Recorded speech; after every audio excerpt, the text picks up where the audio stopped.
Well, finally, a day with absolutely no danger of rain. I say that, and something will have to come up this afternoon, but not according to the weather report. It's Bob from Mountain Crest Farms. I'm going to take you on a short, sort of a tour of the farm, not everything. The pigs. I'm going to show you all the pig stuff. And please don't look at our mess that needs to be straightened up around here. We've been carrying water for the pigs, and the pigs down there. Down that way, we've been carrying water in buckets. Yesterday, we ran this line, and I'll show you where it goes. It will eventually be buried. Eventually is not here yet. So right now, at the end of that line that isn't buried, there is a garden hose with a nozzle on the end of it. This is the first use, so if you see something spring a leak,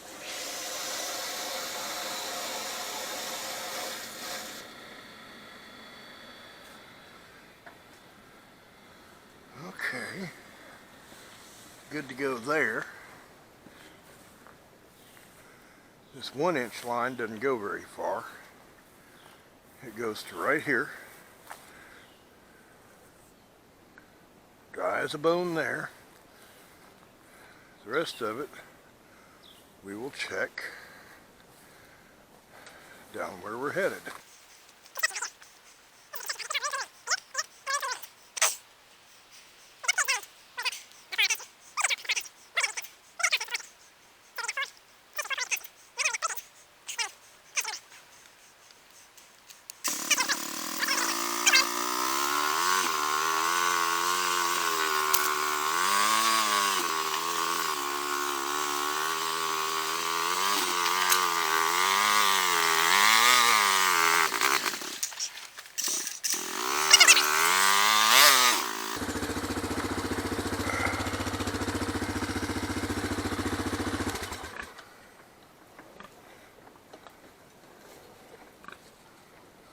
I forgot to turn the gas on.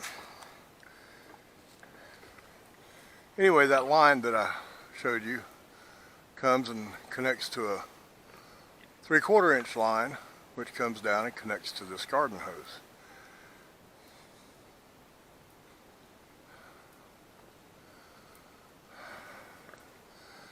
This is what's called a sacrificial area.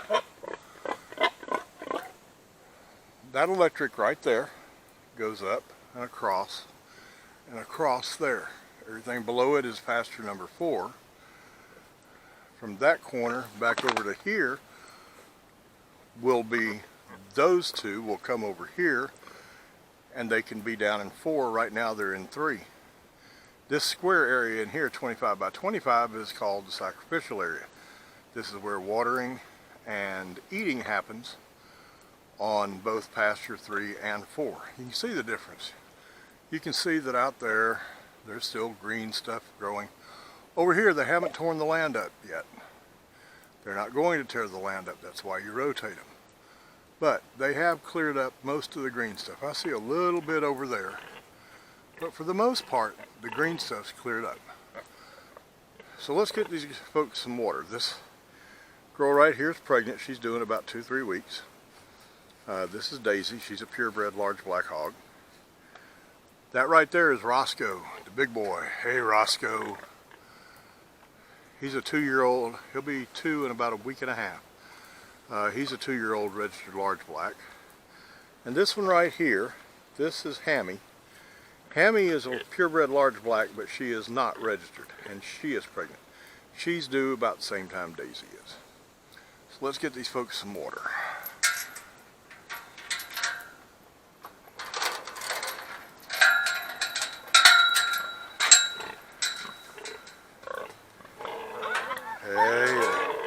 Hey, Roscoe. Yes, Roscoe. You can't really see it, but Roscoe still has his tusks. These large blacks are very friendly, docile pigs. Roscoe is 2 years old. He has his tusks, and he will always have his tusks. Go on. Go on. Get off my foot. Look out, Roscoe. Let me by. Go on. Go on.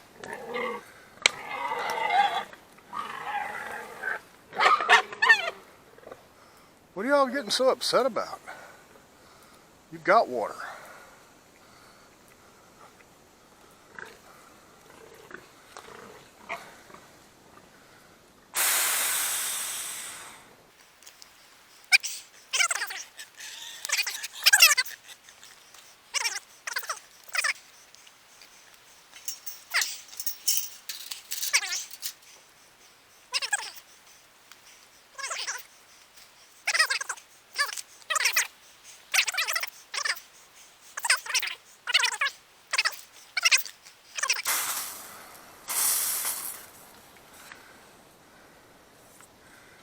Well,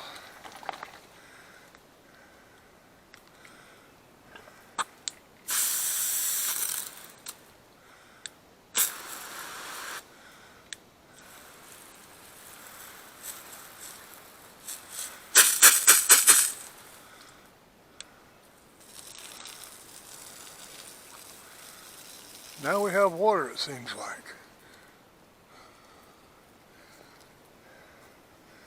So, now we can go water the pigs. Now, you see a lot of construction stuff around here. This fencing was just finished about a month ago. The things that it's easy to carry on a four-wheeler, I've moved out. The things that it's not so easy to carry on a four-wheeler, through woods, which means you don't have anything really wide, I haven't moved out.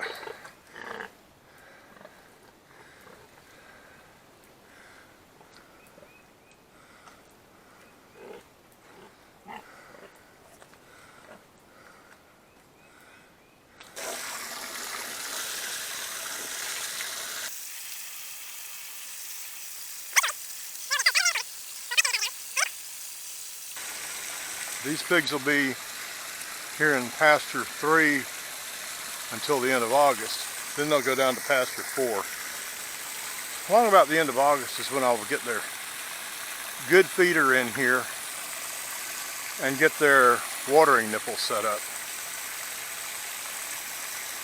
Got a few other things I've got to do first.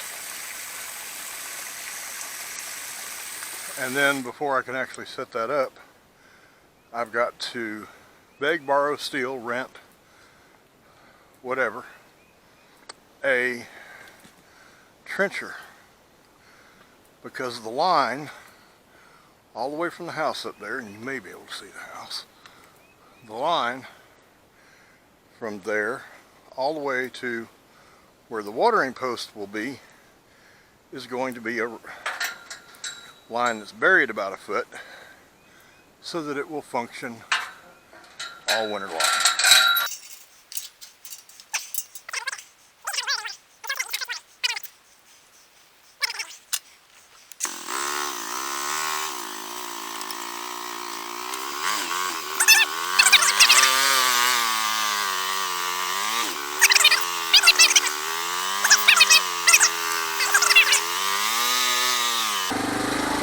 Unless I'm out on the road, you're seeing my top speed. First gear.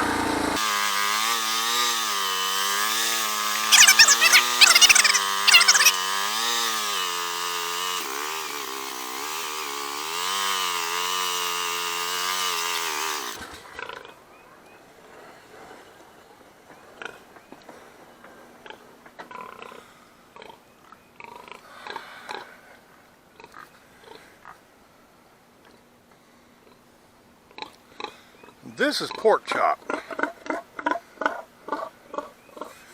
This is pork chop. Pork chop did not start out to be a breeder. When I got pork chop, she is half, okay, her daddy was a large black boar, and her mama was a Berkshire. I got her to raise, I got her when she was 2 months old, got her to raise and go to freezer camp. That's what all the people who are afraid of the word slaughter use for slaughterhouse. I like abattoir myself. Hey, pork chop. But anyway, she was supposed to go to the slaughterhouse. Her sister did. I had two from the same litter. I just had some sausage from her sister this morning. She was supposed to go to the slaughterhouse. But, and all I was going to raise was large blacks. Came time to go to the slaughterhouse, and I decided I'd just send her sister. I wanted to see what a hybrid would come out as. Raise large blacks because they're an awesome pig with great meat, fantastic disposition, and I was totally a beginner. I'd never seen a live pig except at the state fair. Disposition was good, and got her and her sister for the freezer while we got to our first litter of large blacks. Well, I decided that I wanted to try hybrids. One reason being, large blacks, while being awesome pigs, are slow growers. Take a 2-month-old feeder pig, large black, and that pig is going to be to 300-pound slaughter weight in about 13, 14 months. She thinks it's feed time. That's her feed bucket. When you come up here, you're supposed to give her food. She'll be glad to tell you that. But anyway, hybrids, there's a thing called hybrid vigor. Cross a large black with any breed and it'll grow faster. But then you don't want to take a chance on messing up that great meat. Berkshires have real good meat too. Not as good as large blacks, but real good meat too. And a Berkshire large black cross produces the same awesome meat that a large black does, but does it in about 10 to 11 months. 10 to 11 months beats 13 months for several reasons. Time, you don't have to wait. Less time that you have to feed them. So it's a lot more economical to bring a hybrid to slaughter than it is to bring a purebred. So we tried her. Very pleased with size of litters. She's a good mama. She takes care of her babies. And just all around good pigs. So she stays a breeder. And we like it enough that we've got, you just met Daisy down at the other pen. Daisy will be a breeder. Hammy is an accidental breeder. After this litter, Hammy will go to the abattoir. You saw my large black boar down there. And right there, you see two Berkshires. Two purebred Berkshires. So those two that are purebred, plus Pork Chop here, who is 50-50, will be bred from now on to Roscoe down there to produce hybrids. And Daisy down there will be bred to Roscoe to produce purebred large blacks, the good quality ones of which will be sold as breeding stock, because one of the reasons we got in, another reason we chose large blacks was to continue the breed. They're really rare, and we're raising large blacks to keep the breed going. So that means there's 2, 3, 4, 5 down there. We're going to have 3 pregnant all at one time here. That'll be our, we just built that farrowing pen and this farrowing pen. There's a 3rd one. A 4th one will be the other side of those pallets. There'll be 4 of them lined up here because we will have 4 breeders. 2 Berkshires, a Berkshire large black hybrid, and a purebred large black. And like a bunch of girls working in a cubicle office with nothing but a bunch of cubicles, their estrus cycles will eventually sync. They'll be in estrus all at the same time. And they'll be having babies pretty much all at the same time, so 4 breeders needs 4 pens. Pork Chop here is not far from having a baby. We've had her up here in this pen now for a week yesterday. She was looking pretty close then. And I would say, just from looking, she's, of course, a week ago I thought she was close, but Pork Chop, you're going to give us babies pretty quick, aren't you? And the 2 girls down there that are pregnant, they'll be giving us babies maybe, 2 to 3 weeks, 2.5 to 3 weeks behind her. I'm not a voyeur. When I put them out in the same pasture with the boar, I don't sit there and watch for them to have sex. I don't watch to see when he mounts her and then see if he remounts her the next day. I keep track of the day I put them in the pasture with the boar. I assume he's going to do his job within 27 days. If they have just finished their estrus cycle the day before, it's every 27 days, so in 27 days they'll hit it again and the boar will breed them. So there's a right at a 4-week potential period that it takes them to get pregnant. I'm not expecting that. Her 3 months, 3 weeks, 3 days is the gestation period, and based on that and when I put her in with Roscoe, she should have been having babies. Today is Saturday, the 28th, 29th of July. If she had gotten pregnant that day, she would have had babies Wednesday. So I'm thinking she got pregnant pretty shortly after that. And the way she's bagging on milk, but not filling any nipples yet, that's probably about right. We'll see. You see how the wood chips are piled over there? That's what hers looked like 3 or 4 days ago. She's digging up here toward the front, which I need to, that's what these buckets of dirt are for. To fill that in, pack it down so she can dig it out again. Found out the reason these pens are being built over here is we had 3 pens over there at the other side of those pallets. And we didn't take care of them. When they got wet, they just were wet. And those pens wound up being ruined. You see that pasture up there, you can see through her hut there. It is just totally devoid of anything. It's been growing for a month. We've had pigs out of it for a month. And it's devoid of anything. It's nothing but dirt. No topsoil, no nothing, just dirt.